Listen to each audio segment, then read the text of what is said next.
इस कंसेप्ट को क्लियर किया है आदरणीय गरीबदास साहिब जी ने कि ये 2 अक्षर का मंत्र है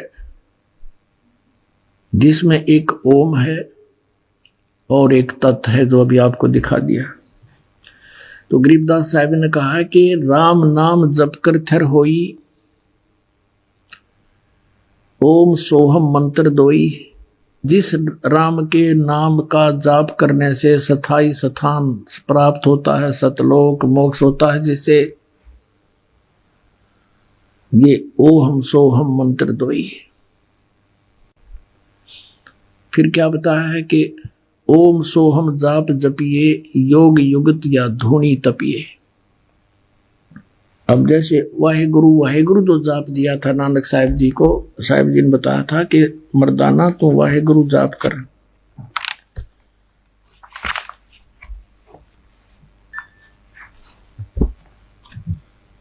तो उस वाहेगुरु से क्या लाभ होना था आपको दिखाते हैं। ये देखिएगा, श्री गुरु नानक साहिब जी की प्राण संगली हिंदी वाली है ये। इसके प्रश्न नंबर 42 पर आपको दिखाते हैं। ये प्रश्न नंबर 42 है, प्राण संगली भाग दूसरा। अब क्या कहते हैं,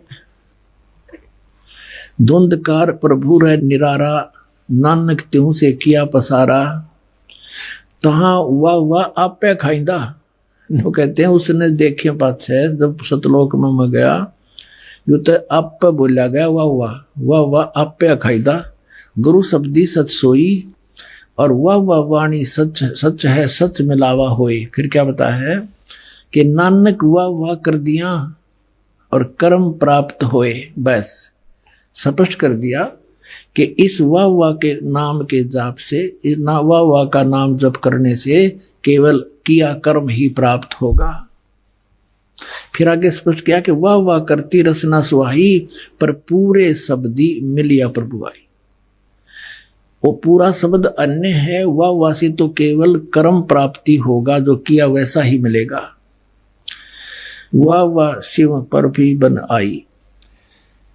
अब पुण्यात्माओं, अगर ये वाह शब्द ही कंप्लीट फाइनल होता तो फिर यहां नहीं कहते कि नामों में नाम, ये 2 मंत्र का जाना कि ये है वो असली मंत्र। नामों में, सब नामों में श्रेष्ठ नाम यही जाना। अब देखना, नानक आदरणीय गरीबदास साहिब जी ने कहा था, झांकी वे कबीर की नानक की तीवा, हरुआ सिखा का गल पड़ी कौन छुटावे था। देखिएगा इसको 40 पृष्ठ पर इसी प्राण संगली के अंदर स्पष्ट है। प्राण संगली भाग दूसरा प्रश्न नंबर 40 पर, जब अपने प्राण पिंड की जानी, तब प्रगटी वाह की वाणी। ओह, कहता जब मैंने अपने बारे में, अपने जीव के और शरीर के बारे में जानकारी हुई इस परम संत से, परमात्मा से, कहते जब या वाह की वाणी प्रकट हुई, वो तरह की। तो कहने का भाव ये है कि इस वाह केवल वर्क डन मिलता रहा, और ये ग्लूकोज लगा गए थे नानक साहिब जी पूरे अपने अनुयायियों को। और ग्लूकोज से क्या होता है, रोग नहीं कटता, लेकिन शरीर खराब नहीं होता जब लग सर्जन नहीं आता। तो पुण्यात्माओं, अभी तक ये महापुरुष इस मानव समाज के ग्लूकोज लागे थे। ये कोई तो गीता के पाठ करण कला दिए परमात्मा ने, कोई गुरु ग्रंथ साहिब की वाणी के पाठ पर लगा दिए, धर्म भंडारे शुरू करवा दिए। तो ये ग्लूकोज थे, ये यज्ञ जो है ग्लूकोज का काम करती है। और अब इस दास को भेज दिया सर्जन बना के। अब आपके जन्म मरण के रोग का पूरा ट्रीटमेंट इस दास के पास है। फिर सब के सब पार हो जाएंगे, चाहे पूरा विश्व नाम ले लियो। अपना आत्माओं, परमात्मा की असीम कृपा से आप जी को ये अनमोल वचन और अनमोल ग्रंथों के दर्शन हो रहे हैं, सुन रहे हो। इन्हीं सदग्रंथों को आप पढ़ा करते, लेकिन आप इसको समझ नहीं सकते। कहते हैं गुरु बिन काहू न पाया ज्ञाना, ज्यों थोथा बुछड़े मूड किसाना, गुरु बिन वेद पढ़े जो प्राणी, समझे ना सार रहे अज्ञानी। तो अभी तक आपके समक्ष है, इन महापुरुषों की वाणी को समझना किसी के बस की बात नहीं। एक और आपको दिखाते हैं कि नानक साहिब जी के साथ मर्दाना जी एक बार प्रहलाद जी के लोक में चले गए, जो यहां से लगभग लाखों किलोमीटर है। ये देखिएगा, ये वही प्राण संगली है गुरु नानक देव जी की। ये जन्म साखी है भाई बाला वाली, ये आपको पहले भी दिखाई थी। अब इसके आपको दिखाते हैं 272 पृष्ठ पे।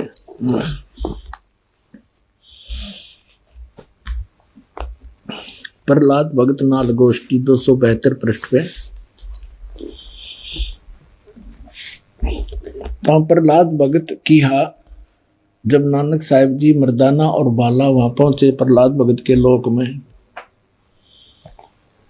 ता प्रहलाद भगत की नानक तपाजी तैनू कलयुग विच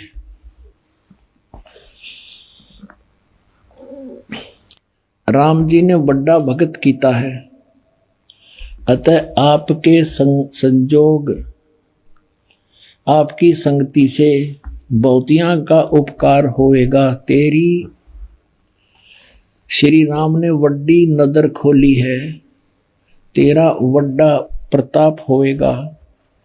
इस कलयुग विच अगे कबीर भगत ऐथे आया है। अब देखो, बिना ज्ञान के भगवान को तो भगत कह रहा प्रहलाद जी, कबीर भगत इथे आया है, यहां पर आया है, अते जा आपको कर्ता ने आंदा है, यहां भेजा है। भा मर्दान ने आंदा है, ता मर्दान ने पूछिया प्रहलाद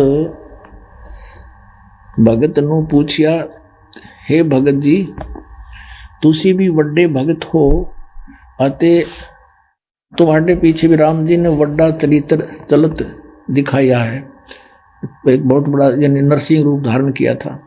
तेरी राम जी ने वड्डी नजर खोली है। भगत जी ऐथे होर कोई भी पहुंचिया है कि कबीर अते नानक तपा जी ही पहुंचिया है। ता प्रहलाद भगत बोलिया, भाई नानक तपे पासों पूछ ले और भी आवसी के ना आवसी, या कोई और आओगा कि नहीं आओगा। कोई ता भगत मर्दान ने किया, जी तुसी वड्डे भगत हो, अगली ते पिछली सब आपनो सतयुग थी, सतयुग तक आदि लेकर मालूम है। ता प्रहलाद भगत ने कहा कि सुन भाई, इस जी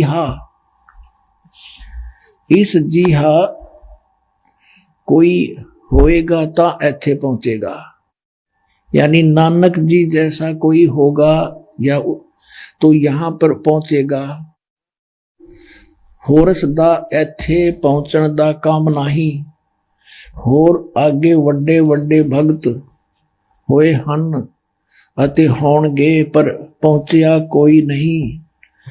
ता फिर मर्दान ने पूछिया, जी ऊ कद होए सी और किते नेड़े जुग विच होसी, यानी वो कब होसी और को नेड़े तेड़े होगा या नजदीकी होसी। ता प्रहलाद भगत की सुन भाई, कलयुग विच होएगा और जद नानक तपा सचखंड जावेगा ता उस तो पीछे ये लिखा 100 वर्ष वरे, यहां लिखना, यहां बोला था उसने सैकड़ों वर्ष के बाद, यहां इन्होंने वहां फिर 100 लिखना था, इसमें बस एक पर मात्रा होती 100 हो जाता, यहाँ पर 100 वर्ष, ये 100 वर्ष लिख दिया इन्होंने। उसी 100 वरे होसी अते एना तेहा ते बगैर होर कोई ना आवसी, यानी इन तीना के बिना यहां पर कोई नहीं आ सकता। ता मर्दान ने पूछिया जी तीन केड़े हन? ता प्रहलाद भगत की हा भाई आगे कबीर होया है ते हुण नानक तपा हुआ है अते फेर ऊ होसी। ता मर्दान ने पूछिया जी कबीर जुलाहा होएगा, वो किस वर्ण विच होएगा, यानी किस जाति से होएगा, ते किस धरती पर होएगा होसी, और केड़े शहर ता प्रहलाद भगत किहा भाई पंजाब की धरती ते, और वर्ण जाट जट वर्ण होगा, यानी जाट जाति में होगा, और शहर बटाले, यू बरवाले का बटाला लिख दिया ना, यू था बरवाला, बरवाले में होसी।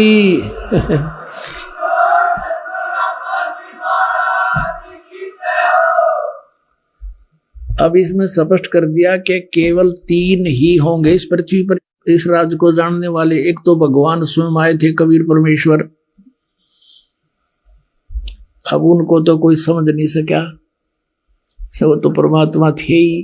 फिर नानक साहिब जी को उन्होंने ये ज्ञान दिया, उन्होंने तो प्रहलाद भक्त ने स्पष्ट कर दिया कि वो कौन कौन यहाँ आएंगे, और ये भी स्पष्ट कर दिया कि वो जाट जाति में होगा।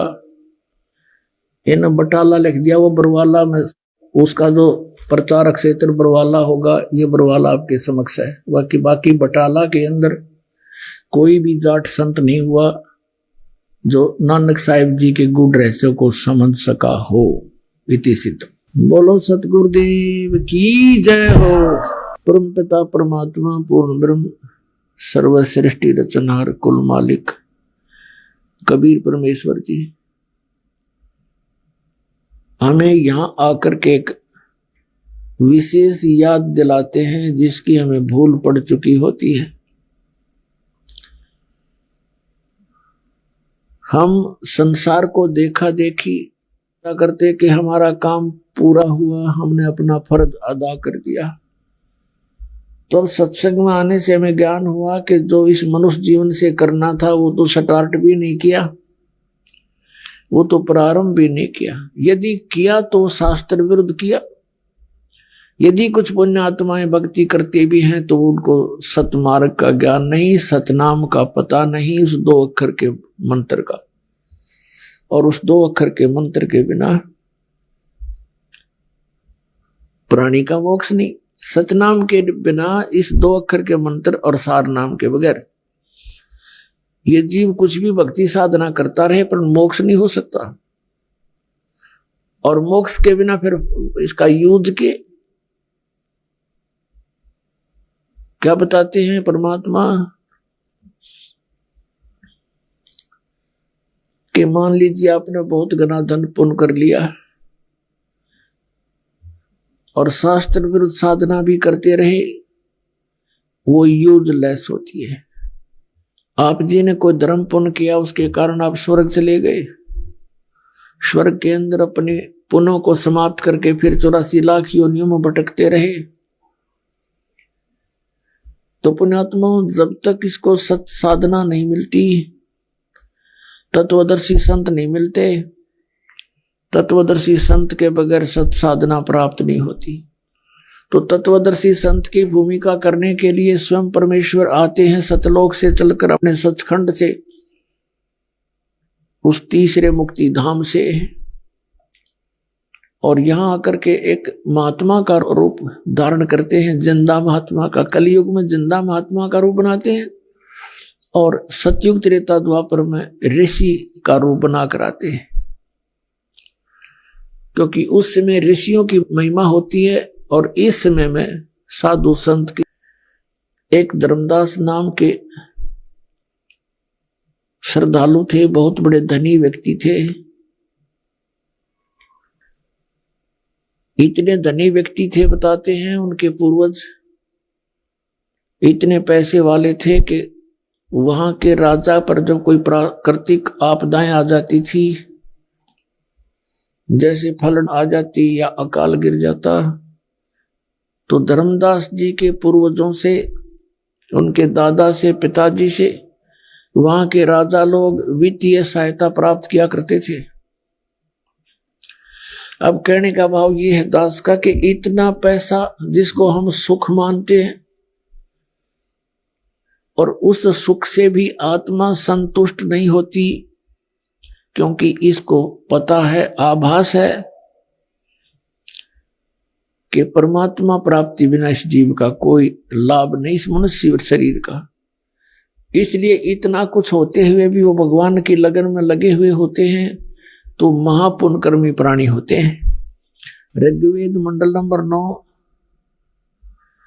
सूक्त नंबर 86 में, मंत्र नंबर उसके 26 और 27 में, ऋग्वेद मंडल नंबर 9 सूक्त 82 के मंत्र नंबर 1, 2, 3 में, ऋग्वेद मंडल नंबर 9 सूक्त 96 यानी 96 के मंत्र 16 से 20 में, ऋग्वेद मंडल नंबर 9 सूक्त नंबर 94 मंत्र 1 में,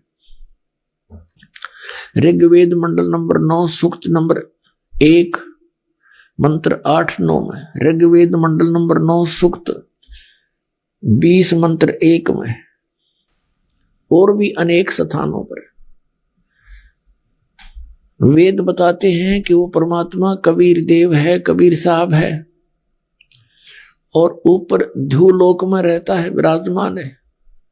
ध्युलोक माने तेजो में, प्रकाश में, लोक में, और वहां से गति करके यहां आता है, अच्छी आत्माओं को मिलता है, उनको ज्ञान उपदेश देता है। तो पुण्यात्माओं जो वेद ज्ञान बताते हैं, वेद परमात्मा के गुण बताते हैं, महिमा बताते हैं, वो लीला एकमात्र कबीर परमेश्वर जी ने की है, जो काशी शहर में जुलाई की भूमिका, दान की भूमिका किया करते थे। और वही एक जगत गुरु के रूप में, वही सब पीरा दे पीर वो स्वयं ही होते हैं। अब जैसा आपको दास बार बार बताता है कि जिन महापुरुषों को परमात्मा प्राप्ति हुई, उन्होंने परमात्मा के वही गुण बताए हैं जो वेदों में वर्णित है, और उन महापुरुषों ने वो भी ज्ञान दिया है जो वेदों में वर्णित नहीं है, इनसे आगे का है। तो जिस महापुरुष की वाणी वेदों से भी मिलती है और वेदों से हटकर जो परमात्मा ने स्वयं आकर ज्ञान बताया उससे मेल खाता है, तो वो संत परमात्मा से परिचित है, वो साक्षात्कार कर चुका है। तो कलयुग के अंदर जिन महापुरुषों को परमात्मा मिले, उनमें से आदरणीय धर्मदास साहिब जी, आदरणीय मलुकदास साहिब जी, आदरणीय नानक साहिब जी सिख धर्म के प्रवर्तक, आदरणीय दादू साहिब जी, आदरणीय गरीबदास साहिब जी गांव छुड़ानी जिला दद्दर हरियाणा प्रांत वाले, आदरणीय गीसा दास साहिब जी गांव खेखड़ा जिला मेरठ उत्तर प्रदेश में, इन महापुरुषों को परमात्मा मिले। इनमें से आदरणीय गरीबदास साहिब जी को विशेष ज्ञान दिया परमात्मा ने, या धर्मदास साहिब जी को दिया, और एक या नानक साहिब जी को दिया। इन तीन महापुरुषों को, वैसे तो इन सभी महापुरुषों को ज्ञान दिया, लेकिन इन तीनों को विशेष ज्ञान दिया था। विशेष का तात्पर्य यह है कि जैसे आदरणीय धर्मदास साहिब जी और आदरणीय नानक साहिब जी तो कबीर साहिब के समकालीन थे, तो फिर बीच में क्या था? इन महापुरुषों की वाणियों को कैसे खराब कर दिया। आदरणीय नानक साहिब जी ने परमात्मा प्राप्ति के उपरांत एक ग्रंथ की रचना की थी जिसका नाम रखा था प्राण संगली, और उसमें अपना पूरा ए से लेकर जेड तक कैसे कौन परमात्मा है, कैसे मुझे मिला, उसके पाने की विधि क्या है, उसका श्वासों से सिमरन है। प्राण, प्राण माने श्वास, और श्वास के सिमरन से परमात्मा प्राप्ति होगी। इस 2 अक्षर के मंत्र का जाप करने से, साथ में सार नाम तो इन तीनों का जाप करना होता है, 2 अक्षर के मंत्र का दोनों का जाप करना है और सार नाम का। तो उन्होंने आदमी नानक साहब जी ने प्राण संगली अर्थात श्वासों का भेद उसमें छुपा दिया था, लिख दिया था। क्योंकि काल से इस भक्ति को बचाए रखने के लिए परमात्मा के आदेश से इन महापुरुषों ने वही किया जो परमात्मा का आदेश था। परमेश्वर कबीर जी ने उस समय इनसे कह दिया था कि तुम इस सतनाम का जाप करो, 2 अक्षर का जो जाप है सतनाम का, इसमें एक ओम मंत्र है, एक गुप्त है, ये दास बताएगा। लेकिन इसको अभी डिस्क्लोज ना करना,